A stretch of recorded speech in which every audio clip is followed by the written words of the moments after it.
My mother-in-law kicked me out of her house because she disapproved of my decision to give birth at my parents' home. She forced me out while I was still in my pajamas, not even allowing me to put on shoes. With only my phone in hand, I quickly called my mom, who was nearby. I waited for her at a local diner. When my mom and sister found out what happened, they were furious and took swift action that would soon create significant problems for my mother-in-law and my husband. My name is Emma, and I'm 29 years old. I married Jerry, who is 31, a year ago. His father owns a large company, and Jerry is being groomed to take over as the next CEO.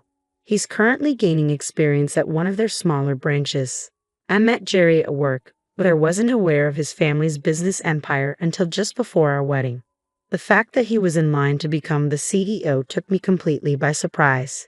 His confidence and likability made everything seem to fall into place, and suddenly, I found myself as the wife of a future CEO. After our marriage, Jerry moved to the main company's office while I continued with my job. My father-in-law was supportive, telling me, "I've heard you're a young leader at your workplace. Keep up the good work." However, my mother-in-law had a different view. She questioned why a wife would prioritize her career over home responsibilities and was strongly opposed to me working. Initially, I thought living separately from Jerry's parents would prevent conflicts, but I was wrong. They expressed a desire for us to live together, and that's when our troubles began. My father-in-law suggested that it would be beneficial to have someone around to manage things, given his busy schedule, and Jerry agreed. I was concerned about leaving my job and moving, but Jerry said, "Mom and I have always lived here. Moving now just wouldn't work for me." Feeling cornered, I reluctantly agreed to the arrangement. Once we all lived under one roof, the challenges began. My mother-in-law, already critical of my job, started making my daily life difficult.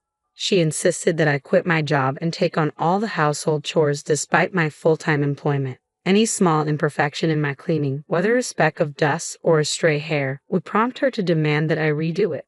At first, I tried to use her criticism constructively, but her scrutiny escalated to inspecting rarely cleaned spots like behind the TV or between dressers. Eventually, I decided I had to stand up for myself. "I can't clean these areas every day," I said firmly. "I work just like Jerry. I'll do a thorough clean on weekends, so there's no need to redo everything today." My mother-in-law was enraged by my response. "How dare you talk back to me like that?" she shouted. In her anger, she called Jerry and falsely accused me of yelling at her, twisting my suggestions into a confrontation and adding tears for effect. I hoped Jerry would understand and support me, thinking he might say something like, "Mom, Emma is working too. Maybe you could be a bit more understanding." Instead, I was met with disappointment. "Why did you upset Mom like that?" "She was only trying to help," Jerry said, siding with her. This response underscored the stark difference in expectations and support within our family. "Why are you getting upset?" Jerry reprimanded me, ultimately aligning himself with his mother. It was then that I realized the only person I might rely on in that household was my father-in-law.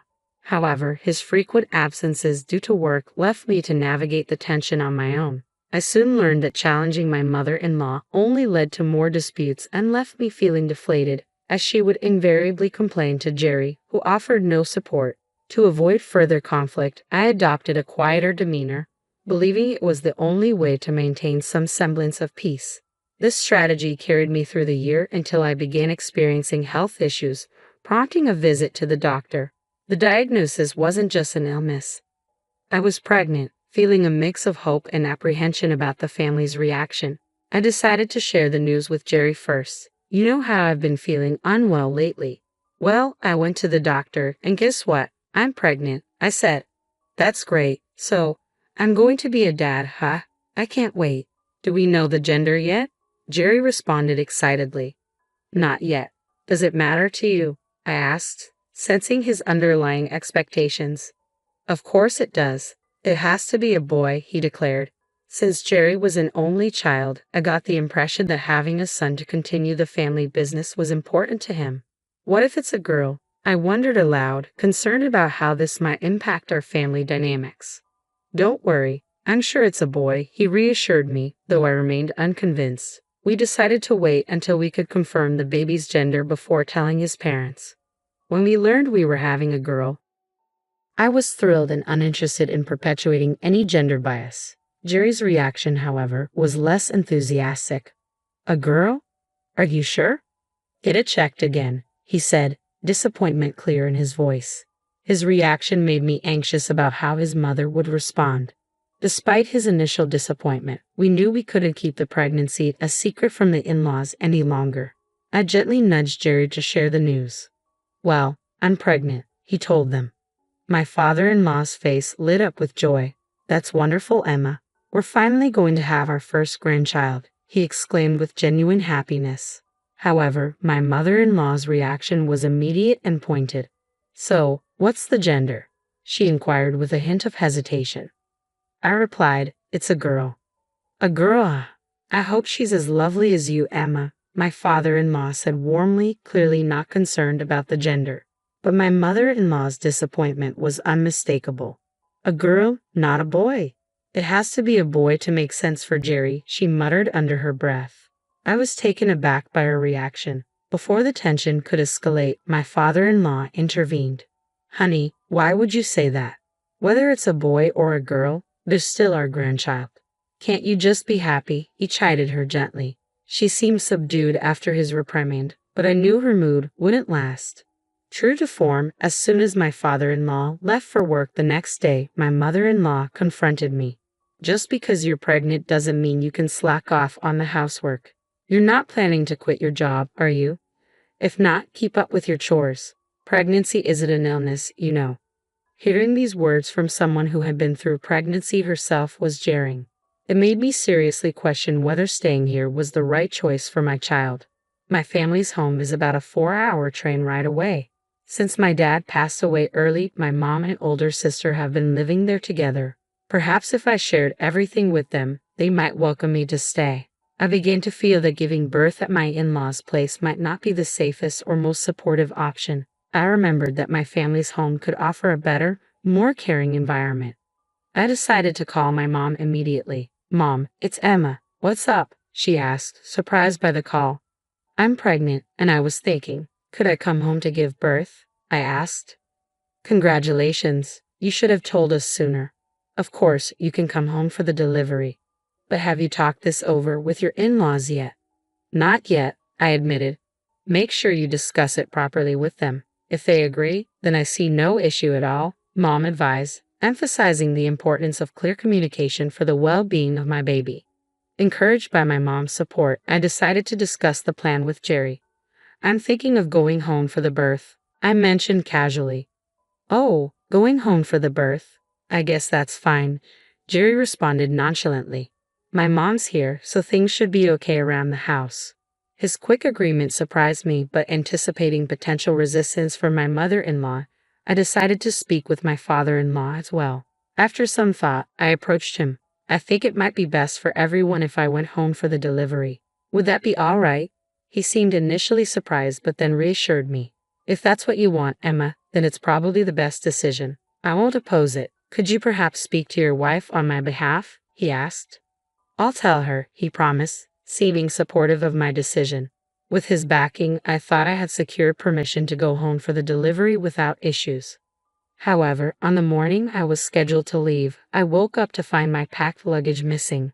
My heart sank as both my husband and father-in-law had already left for work, leaving me no choice but to confront my mother-in-law.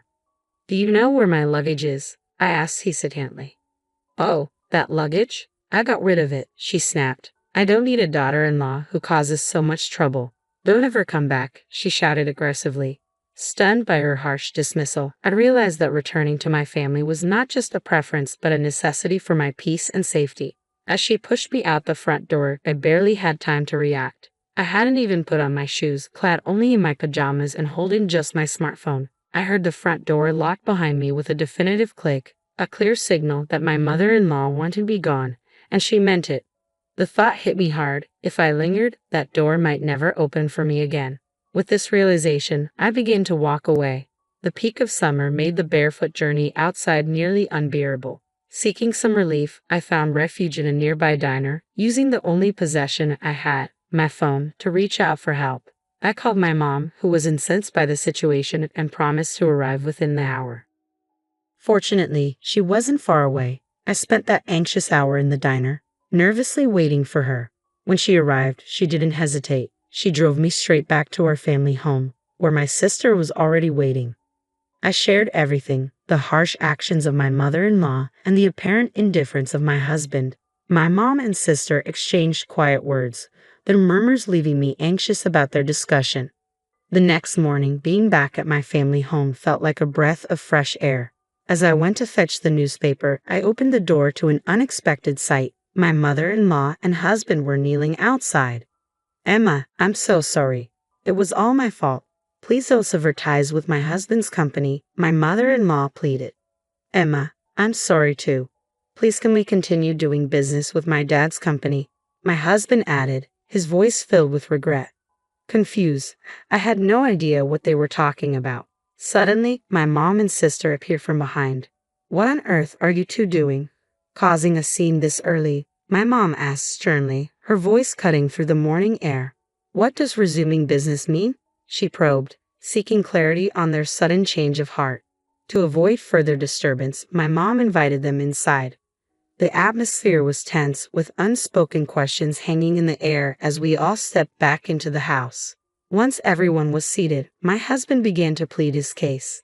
"Would you please consider doing business again with my dad's company?" he asked my mom and sister, who managed the company my late father had left behind. They listened intently, curiosity evident in their expressions. I turned to my mom. "What does it mean that they're doing business with my father-in-law's company?" "Yes, they work with one of their subsidiary companies," my mom explained. "It's a major player within their group, second only to the main office, and their top client is your mom's company." My husband added, looking at me, "This was news to me and apparently to you as well." I chuckled. "That's news to me too," I said, reflecting on what I remembered. Come to think of it, I recall my parents-in-law mentioning they've always been indebted to each other since they first met. The warmth of nostalgia quickly cooled when my mom interjected with firm resolve. "I can't continue doing business with a family that would send my daughter out like that, with just her phone," I declared firmly. "I'm ending our business dealings." My mother-in-law, visibly shaken by my mom's declaration, pleaded desperately, "Please, I beg you, I'll do anything. Could you reconsider stopping the dealings with my husband's company?" At that moment, my sister, with a smirk, chimed in. "You said you'd do anything, right? So you'll agree to Emma's divorce and, of course, pay alimony and child support, won't you?" Her words echoed painfully in my mind. Just the day before, my husband's response to my concerns had been dismissive. "It's what you deserve," he had said coldly. That callous remark only solidified my decision.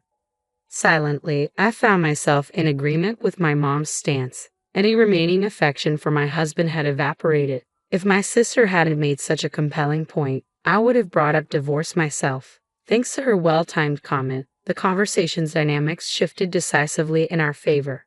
Reluctantly, my mother-in-law asked, "Even if it means agreeing to a divorce, will you resume business with my husband's company?" With a knowing smirk, my mom pulled out her phone and made a call. "It seems this lady here agrees to my daughter's divorce," she said clearly into the phone. From the speaker came my father-in-law's voice. "Got it. Hey Maria, I'm divorcing you, and Jerry, you're fired." His drastic conditions for resuming business were clear. My mom continued firmly, "I cannot forgive the two of you for how you treated Emma. You both deserve to be punished." This unexpected turn of events led to my mother-in-law losing her husband and my husband losing his job, income, and family support. The fallout continued with a bitter divorce, expertly handled by a top-notch lawyer from my father-in-law's side. During the proceedings, assets were divided, and my mother-in-law ended up paying a significant sum in compensation to my husband and me. I, too, proceeded with the divorce. Living with a husband so heavily influenced by his mother was no longer an option for me. I received compensation for the emotional pain inflicted by my mother-in-law and husband, as well as child support for our unborn child. The financial strain on them was so severe that they had to dip into their savings and eventually take on debt. Under the powerful influence of my father-in-law and mom, my now ex-husband struggled to secure a new job in his previous field and ultimately had to switch careers, moving into customer service. This marked a significant, perhaps humbling, change in his professional life, highlighting the profound consequences of our family turmoil.